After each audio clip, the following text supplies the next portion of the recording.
కుటుంబం చేత ద్వారా రోజు సువార్త కూటం మందిరంలో వారు ఏర్పాటు చేస్తున్నారు. ఇప్పుడు ఏర్పరిచిన కుటుంబాన్ని అభినందిస్తున్నాను.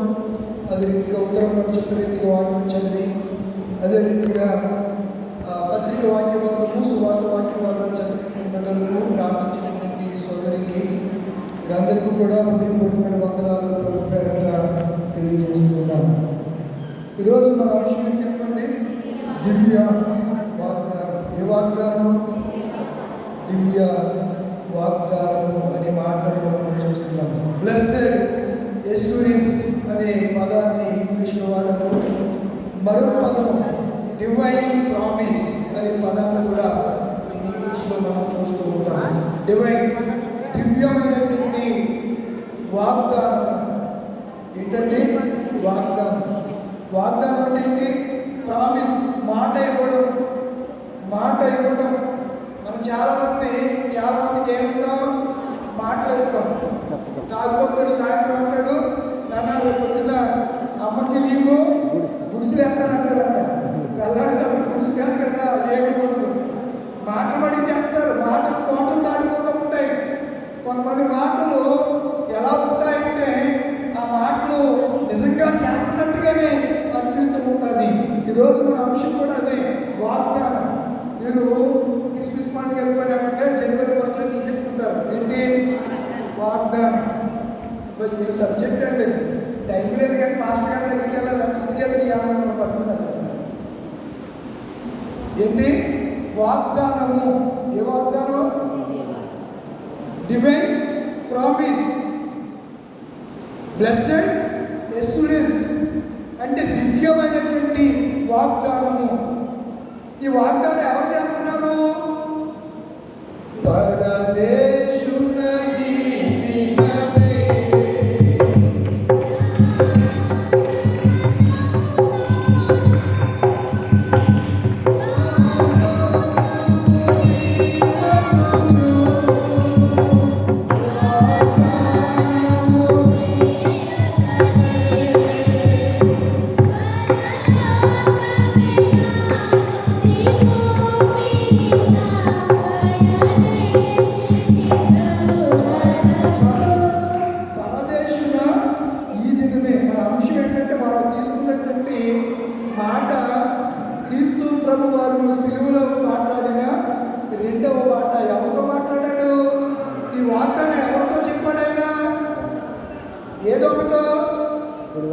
చెప్పండి. కుడివైపున ఉన్న దొంగ ఎడవైపున దొంగతో చెప్పలేదా? చెప్పలేదు. వాడికి ఏమి రాలేదు? పశ్చాత్తాపం రాకపోగా, మారు మనసు రాకపోగా, కన్నీళ్లు రాకపోగా, కాషాయి మనసు కలిగి కఠినాత్ముడై ఆయన దూషించడం ప్రారంభించాడు. నిన్ను నువ్వు రక్షించుకో, మమ్మల్ని కూడా రక్షించు. నువ్వు దేవుడు అంటే కదా, దేవుడు కుమారుడు కదా, యూదులు రాజు కదా. ఇలా వారి నోటికి ఏదొస్తే అది మాట్లాడితే కుడివైపు ఉన్నటువంటి దొంగ ఏమన్నాడు చెప్పండి?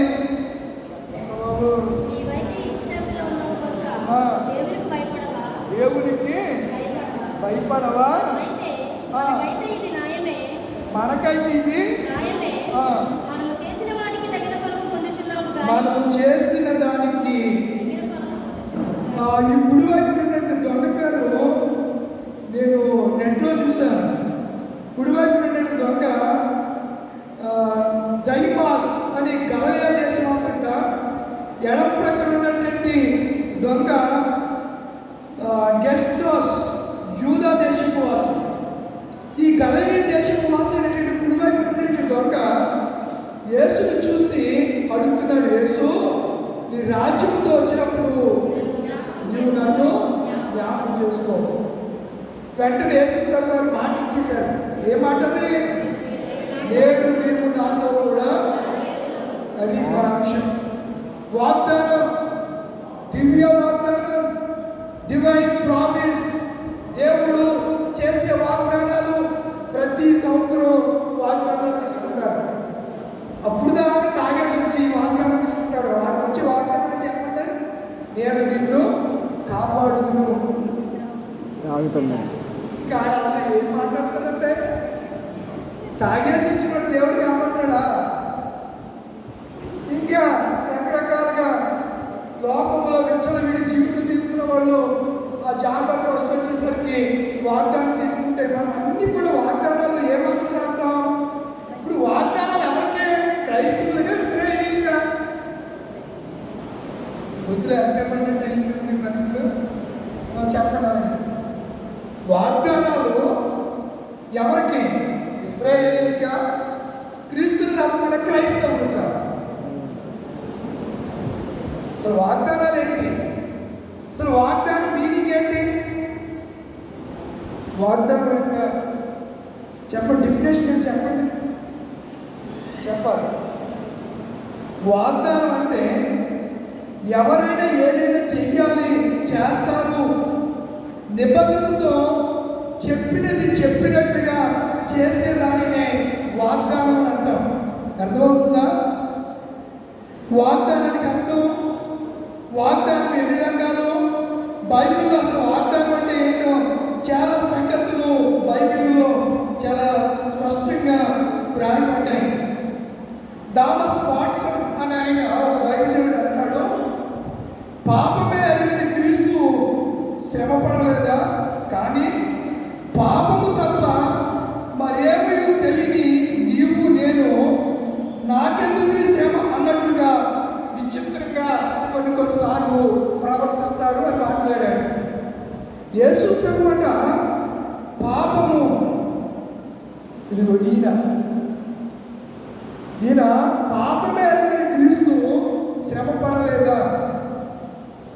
కానీ పాపాలు చేస్తున్నటువంటి మనము, పాపమే తెలియనట్లుగా నటించే మనము నాకెందుకు ఈ శ్రమ అని విచిత్రంగా ప్రవర్తించడం లేదా అనే మాటలు థామస్ వాట్సన్ అనే భక్తుడు ఒక ప్రొటెస్ట్ కోట్ చేశాడు. ఆయన మనం అందరం కూడా ఏం చేస్తాం చెప్పండి? ఇప్పుడు దొంగ ఏం చేశాడు? దొంగతనం చేశాడు అంటే వాడు కూడా ఎవరు? పాపి, పాపం చేశాడు. ఆజ్ఞాతిక్రమమే పాపం. నేను పాపం చేయలేదని గుడ్డుగా చేసుకుని చెప్పండి ఒకసారి. చెప్పగలిగినటువంటి దమ్మున్న వాళ్ళు ఎవరైనా ఉన్నారా? పాపము చెయ్యి, అసలు ఏ పాపం చేయలేదండి అన్నవాళ్ళు. కానీ యేసయ్య ఎవరికి తెలుసు? నేను ఏ పాపము, నాలో పాపం ఉందని మీలో, ఈ ప్రపంచంలో ఎవరు అనలేదు, ఆయన ఒక్కడు తప్ప. కనుక ఈ దినాన్ని మనం ఆలోచన చేస్తే వాగ్దానాలు మర్చిపోయినట్టున్నారా? వాగ్దానాలు మనకా, యూదులుగా? చెప్పాలి. ఎగొచ్చేస్తారు, బాగా ఉంటున్నారని మీరు ఎగొట్టారని ఎలా ఎగొస్తే మీ గురించి తక్కువ ఏంటమ్మా? డబ్బా పట్టడం మామూలు పట్టలేదు. గవర్నమెంట్ అంటే గవర్నమెంట్ కాదు, ఎంత కాదు అంత కాదు. మా ఊరి కరెంట్ షాక్లు అలా ముట్టుకుంటే ఏం పడతారు? పవర్ జనరేట్ అయిపోతుంది అంతే. మిమ్మల్ని పట్టుకుంటే పవర్ ఏమవుతుంది? బలి వెళ్ళిపోతుంది, పేరు పెడుతుంది. అంటే అంత వాక్య జ్ఞానం కలిగినటువంటి పిల్లలని మీ గురించి చెప్పాలనుకుంటున్నాను. మీరు మొత్తం నా పరుగు తీసేయండి, నా చెప్పండి బాబా. మనకేనా అనుకుంటున్నావా? ఇప్పుడు వాగ్దానాలు ఎవరి జీవితంలో నెరవేరాయి? చెప్పు, వాగ్దానాలు ఎవరి జీవితంలో నెరవేరాయి? మనకు వాగ్దానాలు కాదు, మనకు వాక్యమే వాగ్దానం. ఆ వాగ్దానం కూడా పరిశుద్ధాత్మ గురించి దేవుడు వెళుతూ, నేను మీ మీద పిల్లల మీదను వాగ్దానం చేయడం ఆత్మను మన స్థానిక సంబంధమైన వాగ్దానాలు దేవుడు మనకి ఇస్తున్నాడండి. అందుకే అంటాడు, చాలా మంది పోషించబడి వాగ్దానం అనుకుంటారు కాదు. అందుకే అంటాడు దేవుడు, ఆకాశపక్షం చూడండి, చెప్పండి, అవి వింతవు, వాటిని మీ తండ్రి పోషిస్తున్నాడు. మీరు వాటికంటే వాగ్దానాలు శరీర సంబంధమైనవి కావు. ఇక్కడ మీరు గమనించాలి. వాగ్దానం అనేది శరీర కోరికల కోసం శరీర సంబంధమైనవి కాదు. వాగ్దానం అనేది ఆత్మ సంబంధమైనది. ఇప్పుడు దొంగతో చెప్పినటువంటి వాగ్దానం శరీర సంబంధమైందా, ఆత్మ సంబంధమైందా? అందుకే పరదేశం ఎక్కడుంది? ఇక్కడ లేదు కదా. పరదేశం ఉందా? లేదు కదా. నేడు నీవు నాతో కూడా హెవెన్ పరలోకంలో ఉంటావు, పరదేశంలో ఉంటావు. అది భూలోకానికి సంబంధించిన వాగ్దానం కాదు, దొంగతో చెప్పింది అంటే అర్థం కదా. ఆ వాగ్దానం భూమి మీద సంబంధించిన వాగ్దానం కాదు. నేడు నీవు నాతో కూడా. నాకు అందుకే ఆ పాట పాడిస్తూ ఏ పాట? ప్రభు యేసుని అని 2 సార్లు శబ్దం పాడించడానికి క్యాచ్ చేశారా? ఎందుకు 2 సార్లు పాడించాను? పట్టుకున్నారా? దీని గురించి మన అంశం కూడా అదే అని 2 సార్లు దాన్ని రిపీట్ చేసి మరీ పాటించారు. దొంగతో పరలోక సంబంధమైనటువంటి వాగ్దానం. ఇప్పుడు భూ సంబంధమైన వాగ్దానం ఎవరికి ఇచ్చాడు? అబ్రహాముకి ఇచ్చాడు. అది పిల్లలు భూమి మీద ఎవరికి ఇస్తారు? తల్లిదండ్రులకి ఇస్తారు. ఏమన్నాడు అబ్రహాముతో? అబ్రహామా, నేను నీకు ఏదో ఆదివారం చెప్పాను కదా, శరీర సంబంధులు ఆత్మను బట్టి పుట్టినవాడు, శరీరాన్ని బట్టి పుట్టినవాడు ఒక ఆదివారం మెసేజ్ కూడా ఇక్కడ చెప్పడం జరిగింది. ఇప్పుడు అబ్రహాముతో నీకు ఎవరు లేరు, నీ అవసరత ఏంటో దేవుడికి తెలుసు. భూమి మీద నీ అవసరత ఏంటి దేవుడు కొన్నిసార్లు ప్రార్థన చేసినప్పుడు నీ అవసరత నేను తీరుస్తాను బిడ్డ, నేను నీ అవసరతకు నేను సహాయం చేస్తాను అని చెప్పి దేవుడు మాట ఇచ్చాడు అంటే తప్పకుండా కాలాతీతమైన ఆలస్యమైన దేవుడు ఏం చేస్తాడు? ఆ మాటను స్థిరపరుస్తాడు, నెరవేరుస్తాడు. ఒక ఆయన తన కుటుంబాల గురించి దేవుడు నాతానని ప్రవక్త ద్వారా ఒక రాజుగారికి ఇలా చెప్పాడు. ఆ రాజుగారి దగ్గరికి నాతాను నువ్వు వెళ్ళి నేను అతన్ని కుటుంబాన్ని నిత్యము నా సన్నిధిలో ఉండినట్లుగా ఆశీర్వదిస్తాను అని వెళ్ళి చెప్పాను. ఎవరి గురించి? నాతాను దేవుడు ఎవరి గురించి చెప్పాడు? ఎవరి కుటుంబాల గురించి? దావీదు కుటుంబాల గురించి. ఎక్కడున్నాయి మాట్లాడితే చూడండి, సమూయేలు 2వ గ్రంథము 7వ అధ్యాయము. సమూయేలు 2వ గ్రంథము 7వ అధ్యాయము 28, 29 వచ్చినాలు అనుకుంటున్నాను నేను. Yes correct. యెహోవా నా ప్రభువా ఏంటంటే మేలు దయచేదు అని. అమ్మ ఆ ఎక్కలో వినపడుతుందా? ఆ ఎక్కలో వినపడుతుందా? ఒకసారి మీ చేతులు ఎత్తున్నా కూడా మీరు నాకు ఏం కనపడలేదంట. వినపడుతుందా? వందనాలు మీ అందరికీ ప్రత్యేక వందనాలు. ఈ అందాలక్కడ కూడా పలకరించాను నేను. మీరు ఉంటున్నారో కూర్చుంటున్నారో అక్కడి నుంచి అలా చెప్పాలి, నాకు తెలియట్లేదు అసలు ఈ మధ్యన. ఏమన్నాడు? మేలు. ఇప్పుడు నాతానుతో దావీదుకి ఏం దయచేస్తానని చెప్పాడంట? మేలు ఏంటా మేలు? మేలేంటో చెప్తున్నాడు. నిత్యము నీ సన్నిధిలో ఉండినట్లుగా యెహోవా నా ప్రభువా నీవు వాగ్దానం చేసావే, నువ్వు మాట ఇచ్చావే, నువ్వు సెలవిచ్చావే, నీ మాట సత్యము. నీ ఆశీర్వాదం నుండి నా కుటుంబం నిత్యము నీ సన్నిధిలో ఉండినట్లుగా దేవుడు స్తోత్రం కలుగుతాడు. ఆమె నాతానుతో దేవుడు చెప్పాడు. ఎవరి గురించి? కొన్నిసార్లు మన గురించి కూడా దైవజనులైన దేవుడి సేవకులకి, సంఘాల గురించి, సంఘ క్షేమాభివృద్ధి కొరకు, సంఘంలో ఉన్నటువంటి బిడ్డల అవసరతల గురించి దేవుడు ఎలా మాట్లాడతాడంటే వాక్యము ద్వారానే మాట్లాడతాడు. వాక్యము ప్రవాహం వలె ప్రవహిస్తున్నప్పుడు, జీవజలాల వలె నదిలో ప్రవహిస్తున్నప్పుడు నువ్వేం చేయాలనగా ఆ వాక్యాన్ని నీ హృదయానికి, నీ మనసుకు, నీ సమస్యలకు అప్లై చేసుకోవాలి. అవును ప్రభువా, నా అవసరత ఇది, ఈ అవసరత నాకుందని నీకు ఎలా తెలుస్తుందమ్మా?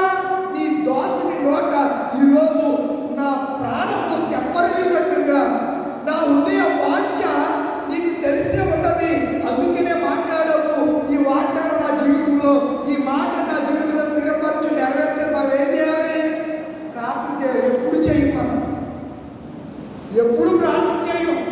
అలా ఎప్పుడు చేయం. దావీదు చూడండి, అతని జీవితాన్ని పరీక్ష చేస్తే నాతాను ప్రవక్త చెప్పాడు, వెంటనే అన్నాడు, నువ్వు నిశ్చితంగా నన్ను ఆశీర్వదిస్తావు, మేలు చేస్తావు నువ్వు. అదండి దేవుడు మాటిస్తే చేసాడా లేదా దావీదు జీవితంలో? దావీదు కుటుంబంలో మేలు చేశాడా లేదా? ఎన్ని మేలు అండి, ఎన్ని మేలు చేశాడు దావీదు జీవితంలో. అందులో మాట అంటున్నాడు, కేవలం నాకు నేను ఒక్కడే చేశాడు పరిపాలించాను, కేవలం పరిపాలించకుండా మాట అని అడిగాడా? చెప్పలేదు, అడిగాడా? ఇప్పుడు వాళ్ళ కొడుకు అడిగాడా? వాళ్ళ కొడుకు ఏమని అడిగాడు చెప్పండి? జ్ఞానం అంటే దేవుడు అన్నాడు, ఎస్ వాగ్దానం చేశాడు, మాట ఇచ్చేశాడు, ఎస్ నీకు నేను. అదండి మాట ఇచ్చినప్పుడు దావీదు కొడుకైన సొలొమోను జ్ఞానవంతుడయ్యాడా అజ్ఞానయ్యాడా? అది దేవుడు మాటిస్తే మనం ఏం పొందుతాం? ఆశీర్వాదం పొందుతాం, మేలు పొందుతాం. మరి ఆశీర్వాదం పొందాలంటే మనం ఏం చేయాలి? వాగ్దానం తీసుకుంటే మేలు చేస్తుందా? చెప్పలేంటిలా. ఆ రోజంతా ఇంటి పూజ, ఒంటి పూజ, బండి పూజ, అన్ని పూజలు అయిపోయి పూజ సమర్పయాలని చెల్లించేసి కొత్త బట్టలు వేసుకుని వచ్చేసి ఆ రాత్రి వాగ్దానం తీసేసుకుంటే ఆ వాగ్దానాన్ని జీవితానికి అప్లై చేసుకుంటే నెరవేరుతుందా? ఎప్పుడు నెరవేరుతుంది. ఎలా ఉంటే దేవుడు ఆశిస్తూ నువ్వు ఎలా దేవుడు అంటే ఇప్పుడు చెప్తానండి, నీవు నా సన్నిధిలో నిందారా ఇందులో ఇల్లు అబ్రహామా నీ మీద నింద వచ్చింది. ఏంటి నింద? చుట్టుపక్కల వాళ్ళందరూ 10 మందితో పెట్టిన కన్నాడని చెప్పుకుంటున్నారు. అర్థమైందా మీకు? ఎవరినే? అబ్రహాము 10 మందితో, 10 మంది ఎవరు? ఆగరు 10 మందితో పిల్లవాడిని కన్నాడని చుట్టుపక్కల కోడైపోతున్నారు. నీ మీదకి ఏమొచ్చింది? నింద వచ్చింది. ఇప్పుడు నీ నిందని నువ్వు తీసేసుకోవాలి. నువ్వు అంత జాగ్రత్తగా ఎలా ఉండాలి? ఆదికాండం 17 నీవు నా సన్నిధిలో నిందారహితుడు అయ్యిండు. నేను వాగ్దానాన్ని నింద లేకుండా నాకు చేత ఉంటే దేవుడు ఎలా వాగ్దానాన్ని నెరవేరుస్తాడు? అందుకే అబ్రహాంకి ఎన్ని సంవత్సరాలు పట్టేసింది వాగ్దానం? చెప్పండి నాకు, ఎన్ని సంవత్సరాలు పట్టింది? 25 సంవత్సరాలు పట్టింది. ఎన్ని సంవత్సరాలు? 70 సంవత్సరాలు పిలిచాడు. ఆదికాండం 12 అధ్యాయంలో. ఎప్పుడు పుట్టాడు ఇస్సాకు? 3 సంవత్సరాలు. ఎన్ని సంవత్సరాలు పట్టేసింది? 25 సంవత్సరాలు పైబడి దాకా దేవుడు అబ్రహాముని ఏం చేశాడు? ఇష్టానుసారంగా ఉంటూ వాక్యాన్ని ఒక ఆట మీద మన మోజేసు వీళ్ళందరూ పాస్టర్ గారు అందరూ ఏం చేస్తారంటే బంగారు వాక్యాలే రాస్తారు. దేవుడు నిన్ను దీవించిందాక, నువ్వు పొలంలోకి వెళ్ళినప్పుడు దీవించబడతావు, పట్టణంలో ఇయ్యే రాస్తారు. ఇస్కరియోతు యూదా ఉరిపెట్టుకు చచ్చాడని ఒక వాగ్దానం కార్డు రాకుండా కార్డు వచ్చిందంటే ఏం చేస్తాడు? అది రాస్తారా? ఆ నైవానికి వచ్చిన కుస్తీ నీకును నీ ఇంటి వాడికి వచ్చినట్టు వాక్యం రాతారా? గెహాజీకి హిజ్కియాకి మరణకరమైన రోగము వచ్చింది అని రాస్తావా? అసలు అలాంటి ఏది కూడా రాదు. అన్ని దేవుడిని దీవించిగాక, దేవుడిని ఆశీర్వదించిగాక, పట్టణంలో దీవించబడదు, నువ్వు గొప్పవాడు అవుతావు, నువ్వు క్రమంగా ఇవే వాక్యాలు రాస్తారు. మరి వాగ్దానం తీసుకుని వారి జీవితాన్ని ఒకసారి పరిశీలన చేయండి. వాగ్దానం తీసుకోవడం తప్ప గొప్ప తర్వాత చెప్తాం. మీకు అసలు ఇంత అవగాహన అవ్వాలి కదా. నేను డైరెక్ట్గా తీసుకుంటాను అనుకో, మీరు ఏమంటారు? ఎక్కడ ఉంది బైబిల్? అక్కడ ఉందని తీసుకోవద్దని, బైబిల్లో తీసుకోవద్దని ఉంది. బైబిల్లో దేవుడు నువ్వు తీసుకుంటావు కాదు, దేవుడు నీతో చెప్తాడు. ఒకవేళ ఆయనని దీవించాలంటే నీతో చెప్తాడు. అబ్రహాము వాగ్దానం చేయాలనుకున్నప్పుడు దేవుడు చెప్పాడా? లేకపోతే అబ్రహాము అడిగాడా? చెప్పరేంటిరా? దేవుడే చెప్పాడు. దేవుడే చెప్తాడు నీకు, దేవుడే చెప్తాడు. అంతేగాని నువ్వేదో అడిగితే ఆయన చెప్పడు. దేవుడే ఏం చెప్పాడు? అబ్రహామా నేను నీకు పిల్లలు ఇస్తాను చెప్పాడా లేదా?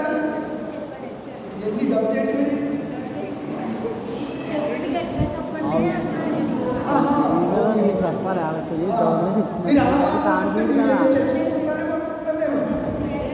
ఇప్పుడు దేవుడు అబ్రహాముతోనే చెప్పాడు, అబ్రహాం అడగలేదు. ఇప్పుడు దావీదు కూడా దేవుణ్ణి దీవించమని అడగలేదు. అతని పనులను బట్టి, అతని యథార్థతను బట్టి, అతని నీతి కార్యాలను బట్టి దేవుడు అంటున్నాడు, నేను దావీదు కుటుంబాన్ని ఆశీర్వదిస్తానని వాగ్దానం చేస్తానని మాట్లాడి మీరు ఎవరితో చెప్పాలి? ఇప్పుడు సిలువలో ఉన్నటువంటి గుడుగు అనుకున్నటువంటి ఈ దొంగతో యేసు ప్రభు వారిని అడిగాడు. అక్కడ యేసు ప్రభు వారిని అడిగాడు. ఎలా అడిగాడు? అతడు పశ్చాత్తాపంతో అడిగాడు. అతడు నాకు ఈ యొక్క సిలువ శిక్ష తప్పించు ప్రభు అని అడగలేదు. కింగ్డమ్ గురించి అడుగుతున్నాడు. కింగ్డమ్ అంటే రాజ్యము. యేసు ఒక రాజ్యం ఉంది, అది పరలోకంలో ఉంది. ఆ రాజ్యంలో ఈయన ఇప్పుడు ఎక్కడ ఉంటాడు? పరలోకంలో ఉంటాడు. ఆ రాజ్యంలో నేను ఉండాలని ఆశపడి ఏ రాజ్యం కొరకు అడిగాడు? మనం దేని కొరకు అడుగుతాం?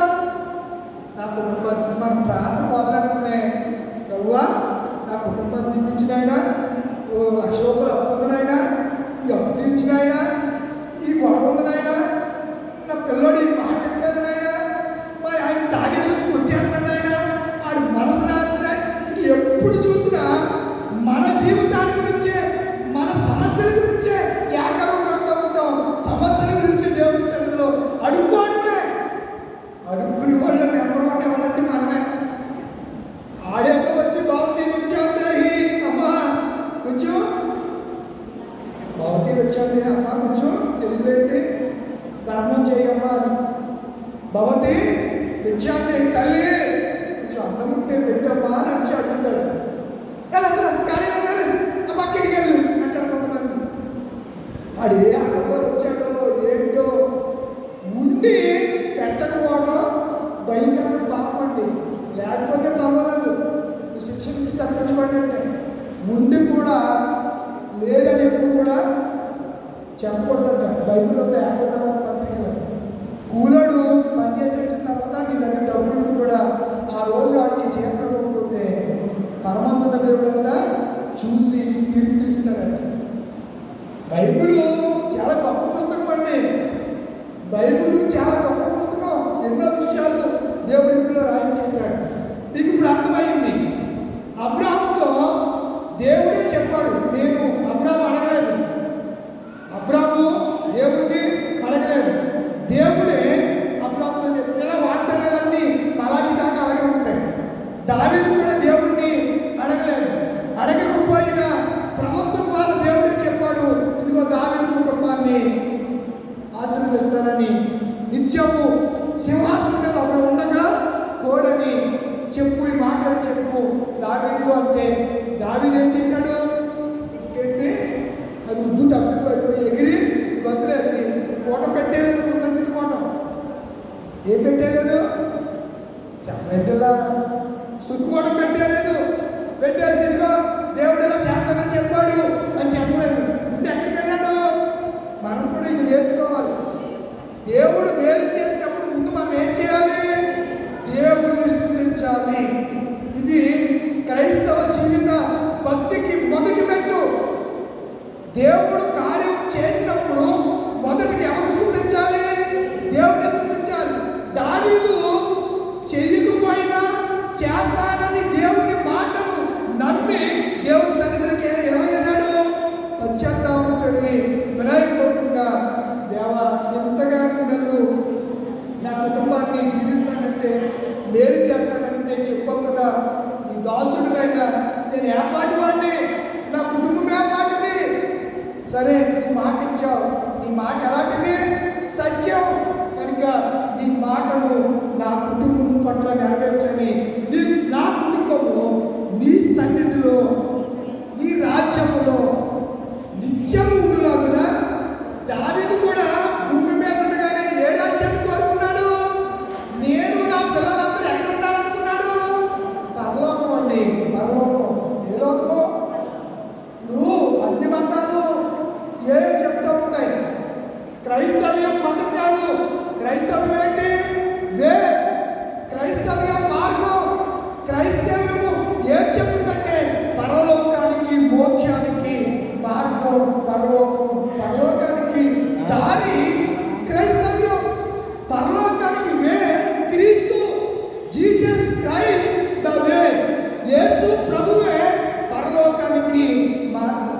వారికి అర్థమైంది, కానీ ఈ దౌర్భాగ్యమైనటువంటి క్రైస్తవ జనాంగానికి అర్థం కావట్లేదు. యేసు 3 గంటలు చూసేసరికి వాడికి అర్థమైపోయింది యేసు ఆయనకు ఒక రాజ్యం ఉందని. అందుకే మన ప్రార్థన ఏం చేద్దాం చెప్పండి? పరలోకంలో ఉన్న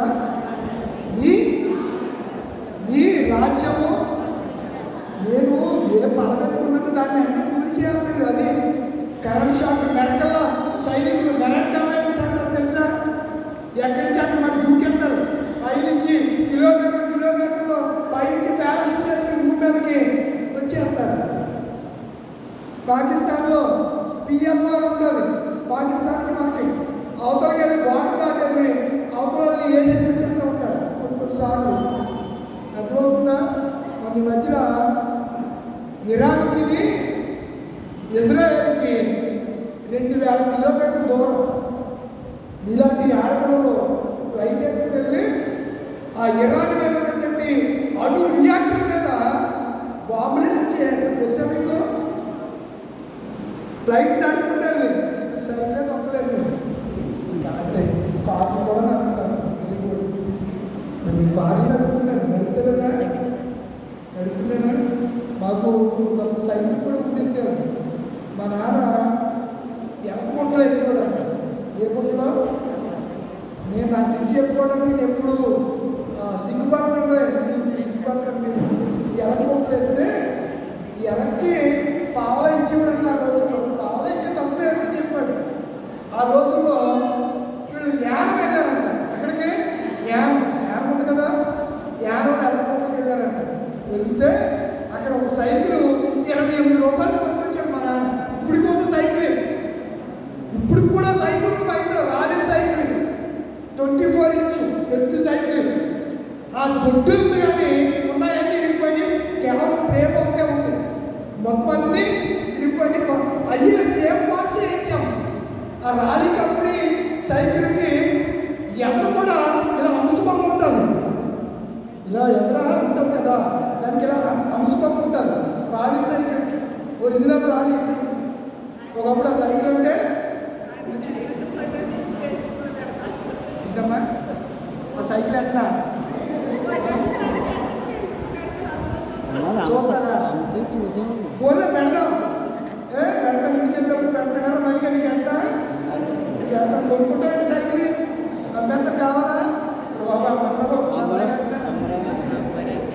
ఎందుకు ఈ విషయం చెప్తున్నానంటే, మనం ఈ లోకంలో ఉన్నప్పుడు ఈ లోకం కోసమే తాపత్రయపడిపోతాం. ఇంట్లో ఏదో కావాలనుకుంటాం. కానీ దొంగకి అర్థమైంది వాడు ఎంతో సంపాదించుకుంటాడు, ఆన్లైన్ కొట్టేసి. స్టోర్ వర్క్ కూడా దొంగలని పేరున్నారు మీరు. అయ్యకి చెప్తుంది అంటే ఏ దొంగలో స్టోర్ వాడుకోవడం స్టూవా అనే ఒక దొరగారు అక్కడికి వచ్చి సువార్త ప్రకటించాడు. అయినా దొంగలు మాట్లాడు. ఇప్పుడు అంతా దాన్ని ఏమంటారంటే క్రీస్తు రాజుపురం అంటారు. దాన్ని ఏమంటారు? క్రీస్తు రాజుపురం. మొత్తం అందరూ క్రైస్తవులు, అందరూ ఐపీఎస్ ఊళ్ళో. ఒకప్పుడు భారతదేశంలో వాళ్ళు చేసినట్టు దొంగతనం ఇంకెవడు మనిషి ఉండగానే జోక్ కొట్టేసుకోరంట. ఓ సినిమా తీసేశాడు. ఎవరు? చిరంజీవి గారిని సోమవారం దొంగలను సినిమా తీసేశాడు. ఆయన ఎక్కడ దొంగల మీద తెలుసా? మీకు తెలియదులేదు, సినిమా చూడలేదు కదా. అబ్బాయి కొంతలో మీరు అసలు సినిమాల గురించి తెలియదు నీకు. మధ్యలో అన్నాడు గొప్పలో రైలు అయిపోయి అంట. నాకు ఉన్న వాళ్ళందరూ వయసుకుని అంటే ఎవరు తినేయాలంటే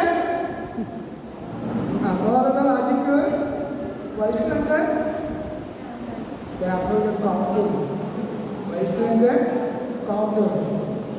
గొప్పలో రైలు ఉన్నవాళ్ళందరూ అక్కడేనంట. గొప్పలో రైలు ఏమైనా తినేశారంటారండి. ఎవరు తినేశారు? మరి ఎందుకు పెరిగిపోయి అనుకుంటున్నారు రేట్లు? గొప్పలు చెప్తారు కానీ ఇంటికాడ ఉండరని గొప్పగా చెప్పి రొయ్యలు, మేకలు, బీఫు అన్నీ తినేస్తున్నారు. వాళ్ళు తినేసిపోతున్నాయి.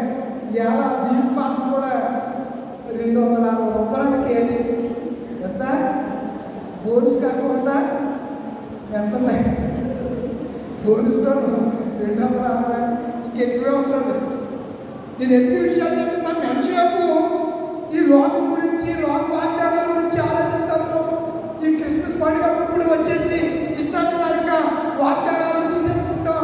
ఆ వాగ్దానం చూసి ఈ పుల్లుగా తాగేసి వచ్చి మనం నాగిస్తాడు. అయితే ఏమొచ్చి చదవంటే నేను చదివితే దేవుడిని దీవె చూడాలి. అసలు ఏంటి దేవుడు ఎలా దీవిస్తాడండి? మనం రాసి పెట్టాం ఆ బంగారు వాగ్దానాలన్నీ రాసి పెట్టాం. అలా ఉంటే దేవుడు ఎప్పటికీ దీవించడు. ఎలా ఉంటే దీవిస్తాడు? అబ్రాహాము వలె నిందారహితంగా ఉంటే దీవిస్తాడు. దేవుడికి ఇష్టడుగా ఉంటే దేవుడు వాగ్దానాలు ఇచ్చి వాగ్దానం ప్రకారం ఏం చేస్తాడు? ఆయన దీవిస్తాడు అనే సంగతిని నేను జ్ఞాపకం చేస్తూ ఉన్నాను. కనుక కొన్ని రిఫరెన్స్ చాలా విషయాలు ఈ అంశం పెద్దది రావడం ఏం చేస్తాం. కొన్ని విషయాలు కొన్ని రిఫరెన్స్ మీతో పంచుకోవాలని నేను ఆశపడుతూ ఉన్నాను. ఎబ్రీ రాసిన పత్రిక 4వ అధ్యాయము మొదటి వచనం చదవండి.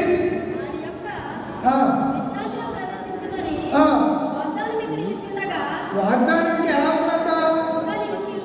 అమ్మ వాగ్దానం ఎలా ఉంది? నిలిచి ఉంది. ఎందులో ప్రవేశించాలని? విశ్రాంతి. విశ్రాంతి ఎప్పుడు? విశ్రాంతి ఎప్పుడండి? ఇప్పుడు దొంగకి ఎప్పుడు విశ్రాంతి? సిలువలో నేను విశ్రాంతి పొందుతున్నాడా? లేదు కదా. మరి అతను దేని గురించి అడిగాడు? చనిపోయిన తర్వాత జీవితాన్ని గురించి అడిగాడు. నేడు నీ యేసు నీ రాజ్యంతో వచ్చినప్పుడు నన్ను యేసే ఏమన్నాడు? కూర్చోడా, ఎప్పుడో కాదు రేపు నా రాజ్యం ఉంది, పరలోకం ఉంది, నేడు నీవు నా రాజ్యంలో ఉంటావు చెప్పాడు. వాగ్దానం కనుక విశ్రాంతిలో నిలిచి ఉంది. మనం వాగ్దానం ఎలా ఉంది చెప్పండి? నిలిచి ఉంది అనే మాటను జ్ఞాపకం చేస్తున్నాడు. చూడండి, ఎబ్రీ రాసిన పత్రిక 10వ అధ్యాయం 23వ వచనం. ఎబ్రీ రాసిన పత్రిక 10వ అధ్యాయం వాగ్దానం చేసిన వాడు, మాట ఇచ్చిన వాడు, ప్రామిస్ చేసిన వాడు, డివైన్ ప్రామిస్ చేసిన వాడు నమ్మదగిన వాడు కనుక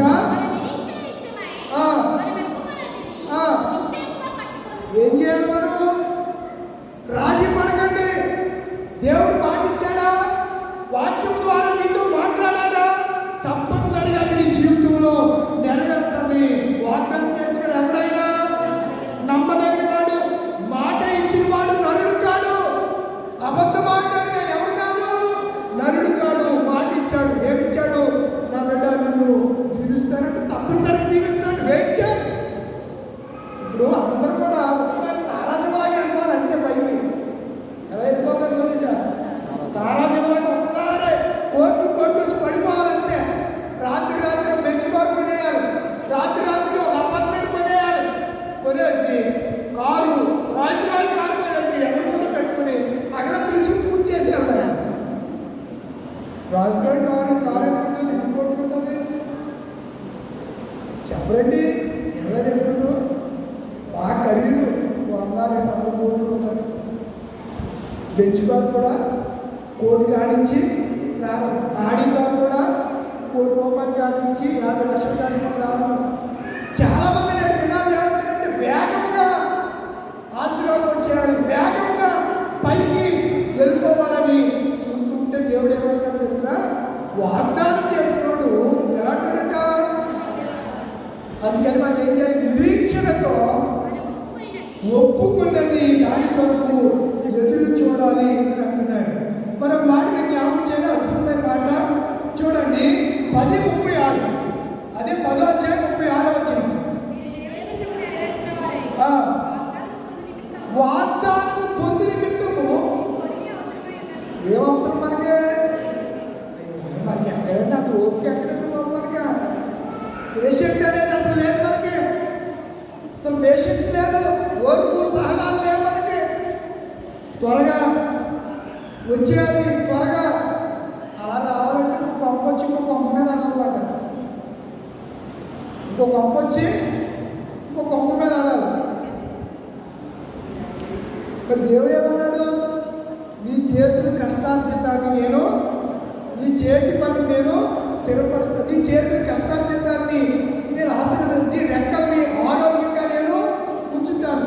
నువ్వు క్రమముగా హెచ్చించబడి వరకు నేను నీకు తోడై ఉంటానని దేవుడు చెప్పిన మాటలు విడిచిపెట్టేసి చాలామంది ఈ వాగ్దానాలు నుంచి బయటకు వెళ్ళిపోతూ ఉంటారు. మరి వాగ్దానాలు నువ్వు బయటకు వెళ్ళిపోతే ఇప్పుడు నువ్వు దేవుళ్ళో ఉంటే నిలుచుంటే చేస్తాడా, బయటకు వెళ్ళిపోతే చేస్తాడా?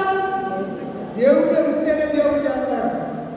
నువ్వు ఆయన విడిచిపెట్టేసి దూరం వెళ్ళిపోతే ఆయన నీ పట్ల కనికరం చూపుడు, మరలా నీకు బుద్ధి వచ్చి నీవు పశ్చాత్తాపం పడితేనే తప్ప నిన్ను మరలా ఆయన జాలి చేత తన హక్కును చేర్చుకునే పరిస్థితి.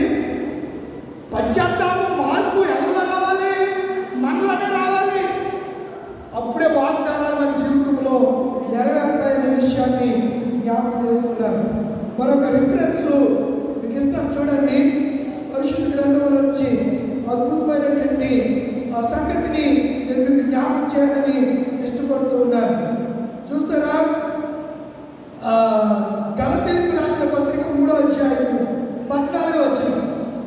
గలతీయులకు రాసిన పత్రిక 3వ అధ్యాయము దేని గురించి అంట?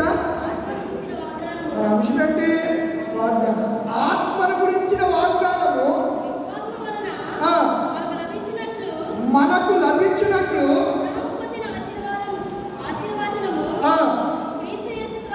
ఇక్కడ ఇచ్చాడు. అసలు మొత్తం దాన్ని మొత్తం ఎడగొట్టేయడంటే పౌలు గారు అబ్రహాముకి ఇచ్చిన వాగ్దానము ఎలాంటిది?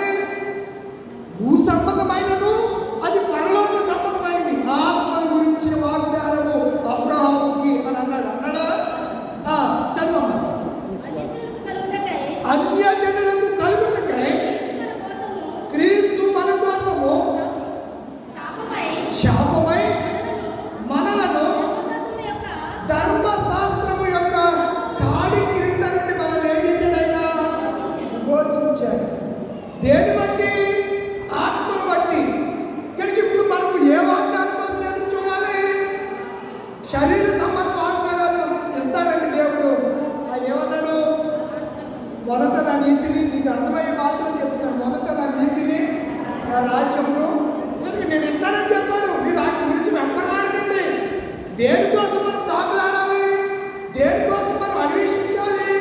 ఓర్పు సహనం కలిగి దేన్ని అడగాలి అంటే ఆత్మల గురించి మనము అడగాలి. అబ్రహాము యొక్క పిల్లలమని చెప్పుకున్నంత మాత్రాన క్రీస్తు ఆత్మ లేకపోతే అబ్రహాము పిల్లలము కాలేము. అబ్రహాము కలిగినటువంటి విశ్వాసం కలిగి ఉండాలి. అబ్రహాము ఆత్మను బట్టి నీతిమంతుడని తీర్చబడ్డాడు. ఆత్మలో నీతిమంతుడని తీర్చబడ్డాడు. విశ్వాసం ద్వారా నీతిమంతుడని తీర్చబడ్డాడు.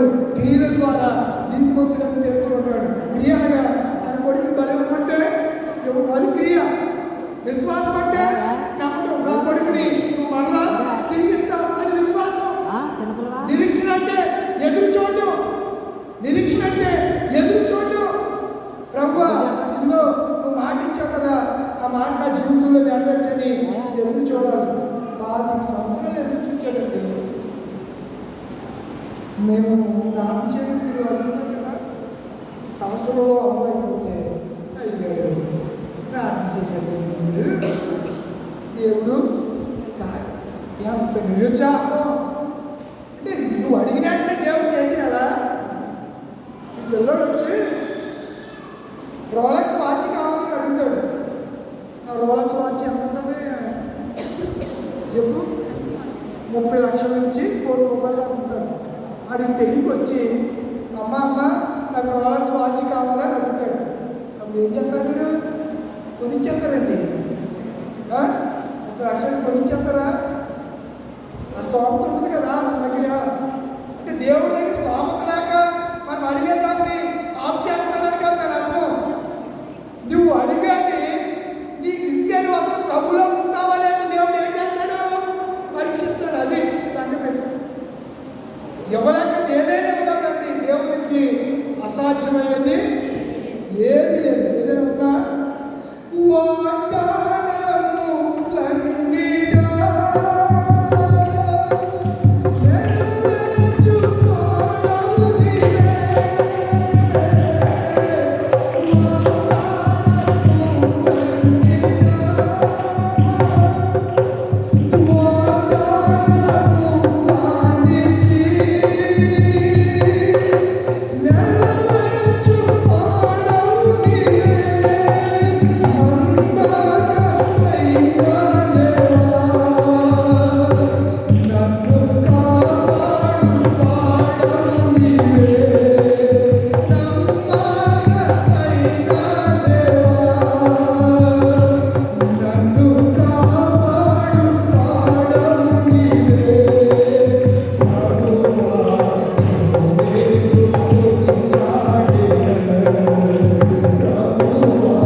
నమ్మటం విశ్వాస లక్షణం, నమ్మకపోవడం అవిశ్వాస లక్షణం. మీరు విశ్వాసలో అవిశ్వాసలో రాత్రి తెలుసుకోండి.